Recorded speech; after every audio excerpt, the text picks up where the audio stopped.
What's going on, guys? JSGC here, back again for another Manchester City video, where today I'm going to be doing my match reaction, match analysis and match review of the Manchester Derby 0-0 draw between Manchester United and Manchester City. So before I do digest this game, make sure, like always, if you are enjoying the content, do subscribe to my channel. It is free to subscribe. Social media links are in the description if you want to go and follow me on my Twitter, Instagram and TikTok. Email also in the description, so if you want to hit me up for any sponsorships for any videos or any general business inquiries.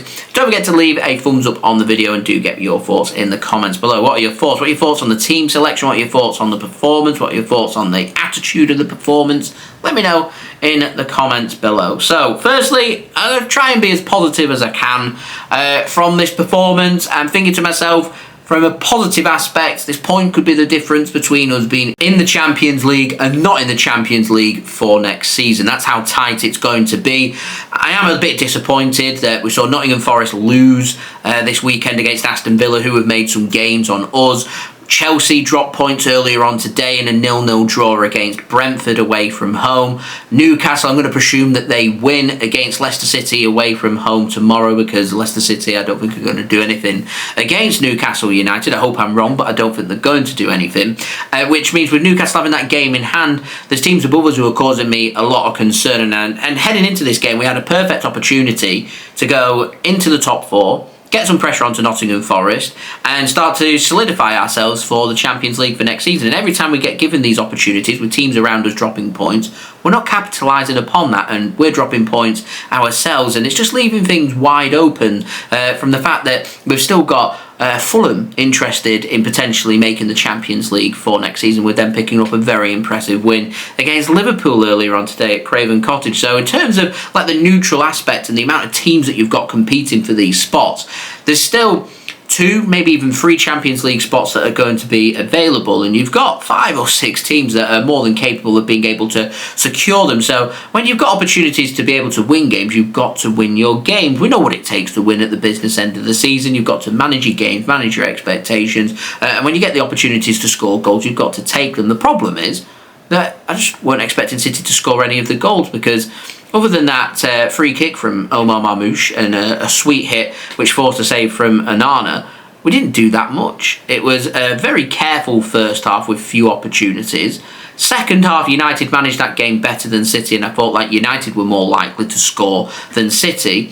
It's just like, you know, I know United's got the games coming up against Lyon, and I know Man City have got some huge Premier League games coming up, but it's like, I was getting the vibe that both teams were just happy with the 0-0 and the point, and we'll move on to the next one. If either team makes a bit of a mistake, we'll look to try and capitalise upon it, but there was just very little to separate United and City in this game, and considering how United have been so far this season, I don't think this is a very good result. There's lots of teams that have gone to Old Trafford and taken points. There's teams that have gone to Old Trafford and won the game. This is a Manchester derby. I wanted to see City really setting their precedent to showcase that they are capable of going out there and be able to win these big football games. And once again, in this awful season that we've seen from City so far, compared with City's normal standards, they're just not quite there or quite good enough. And the team selection, I look at it today, and you know, we've got players that we've brought in the summer who were meant to rejuvenate Manchester City, to give us some fresh energy, fresh ideas. You know, Khusanov's back in and into the squad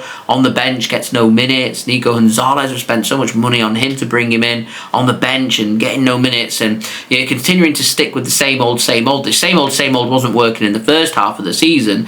Now that we're getting into the second half of the season and there's plenty to play for, it's also not going to be good enough to make anything happen here. United may be focusing on where their success lies in the season in the Europa League and their 2-leg games that they've got coming up, where they're going to be facing Olympique Lyonnais, but they're more than competitive and wanted to try and spring a surprise onto Manchester City. They've already done that at the Etihad Stadium in what City tried to make a careful game, and they got sucker punched for it. And towards the end, United were getting opportunities, and I could suggest in the final 20 minutes, City were maybe a bit lucky not to be sucker punched again here, and it was all just a bit underwhelming, if I'm being honest. Not just from City, but from United as well. You want a derby game, you want tackles flying in, you want it to be a feisty game, I want the team to be really up for it. You know, the fans are well up for it. It was just all a bit lackadaisical, a bit relaxed. Even heading into the game, everyone was just very relaxed. I'll speak about it in my preview about how relaxed things were. We'll just treat it like any other game. you know, it was a very underwhelming Manchester derby that failed to deliver on many aspects, and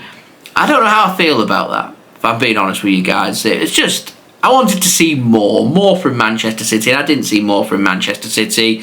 The ageing team didn't have enough energy to be able to go out and compete in this game. Manchester United had fresher legs and looked more rejuvenised and looked more energetic, and to me looked a little more up for it than what City did, which may be to be expected considering they're the home side. But I just wanted to see more from Manchester City, and if we're going to continue just to be, trotting along. What were they performing at today? I reckon performing at 60% of their capability. 60% capability isn't going to win us games and isn't going to get us into the Champions League at the end of the season. Crystal Palace are a very good away team. We've got to be playing at 100% to beat them next week. To beat Everton away, very difficult. Got to be at 100% to beat them. They're looking good and organised under David Moyes. The last Big Six team in the Premier League to go to Goodison Park, I believe. That's going to be difficult. Aston Villa is going to be difficult. Game at Wembley against Forest, having a real good season, is going to be difficult. Every game that we've got is difficult. We've got to get through this. We've got to be within touching distance, and every time we've got a chance to make some games, we're failing to take up them opportunities, and we can't afford now for this to go on for another 3 or 4 games, because this goes on for another 3 or 4 games and Manchester City going to struggle to make the Champions League. I'm looking at these next 3 games and I'm thinking to myself, it's got to be 9 points now. It has to be 9 points. We've got to be winning all of our home games. We're playing a couple of teams that are knocking around us. Aston Villa we've got coming up, obviously Fulham last game of the season coming up. The schedule on paper might look like it's getting a bit easier for City with the last 4 games. Wolves at home, Southampton away, Bournemouth at home, and Fulham away from home. It might get a bit easier for Manchester City, but you can't take anything for granted. Every game when you're competing for things, you've got to be at 100%. Anything short of 100% for me, it's not cutting it. It's not good enough. I don't think it was at 100% today. It isn't cutting it, and it isn't good enough, and we'll drop points because of it. A chance to make some gains with teams around us dropping points. We haven't done it, and the big winners, Aston Villa, and if Newcastle win tomorrow, they are the big winners with that game in hand coming up as well. I think it's against Crystal Palace at home, where if Newcastle can win that game, they're looking very comfortable when it comes to Champions League football. So we might be relying on this dropping down to 5th place for Champions League football. That's how bad the season has got for City, and we're competing against Chelsea, against Villa. It's not a gimme by any stretch of the imagination. You have got to be on it from minute 1 through to minute 90, and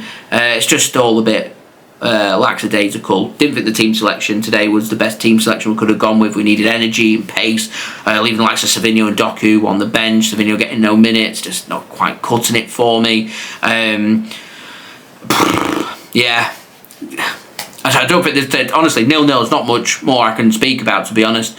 Thought Xerxes should have bagged towards the end with that effort that forced a good save from Ederson. Thought Ruben Diaz and Josko Gvardiol defended really well for City at the back. Ruben Diaz did very well considering he went into the book in the first minute. Did well to ensure that there were no real pressure on him. I didn't think Matheus Nunes had too bad of a game. Nico O'Reilly looked a bit tired towards the end when he got substituted, starting to lean in and make some mistakes, giving the ball away sloppily, which is why we saw Rico Lewis come on instead. But yeah, not really good enough for Manchester City today. I wanted to see so much more, and I'll be honest, it might be that point that I want to hold on and be positive and say that point's going to be the difference between us getting the Champions League and not getting the Champions League. I'm just a bit underwhelmed and a bit disappointed that I didn't see more from City. I wanted to see a nice feisty game in the faces of United. I spoke about in the preview revenge. I wanted revenge. I wanted City to take the game to United. Far too careful in that first half, and United grew into the game and looked sharper and better in the second half. I think United will take a lot of encouragement away, and they'll be happy heading into these big games that they've got coming up now against Lyon in the Europa League, and taking confidence knowing that, United, if they can manage to get the performances and the results that they're looking for in the Europa League, that's their route into the Champions League for next season. And it's getting to a point now where if United can knock Lyon out, United are 3 good results away from the Champions League, whereas Manchester City, we've still got 7 big games coming up. We're far from in the Champions League next season. We've made hard work of what we didn't need to be making hard work of. And this goes on for another 3-4 games, guys. I'm telling you right now, we won't make the Champions League. That's how serious it's getting for City. They've got 6 days of rest and recovery. They've got to have a big reality check. They've got to think to themselves, do you want to be in the Champions League next season or not? Got to beat Crystal Palace. got to beat Everton, got to beat Aston Villa. 3 decisive games for Manchester City coming up now. We are at the point of no return, no mistakes, 100% all in. Crystal Palace, sounds easy on paper. You think City are going to turn up and win.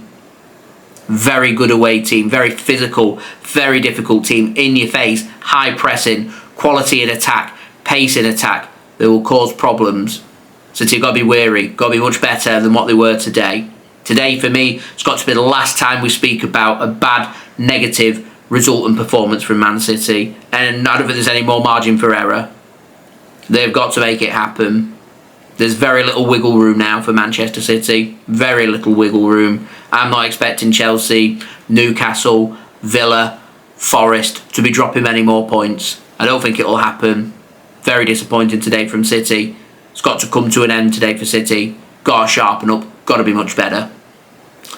They're my thoughts, guys. Get your thoughts in the comments below. That would be much appreciated. Don't forget to leave a thumbs up on the video. Subscribe as well if you're new around here. Press that red button, press the bell, and put your push notifications on. Social media links there in the description if you want to go and follow me on my Twitter, Instagram, and TikTok. Email also in the description too if you want to hit me up for any sponsorships for any videos or any general business inquiries. And we'll be back again tomorrow for another City video where it'll be a bit more cheery. We're going back to speaking about transfers whilst Manchester City have 6 days off before our next game against Crystal Palace, and of course we'll have all the build up to that game as well going into next week as well. So I'll see you then. So I've been JSGC. Thank you everyone for watching. Hope everyone is safe and well. Peace.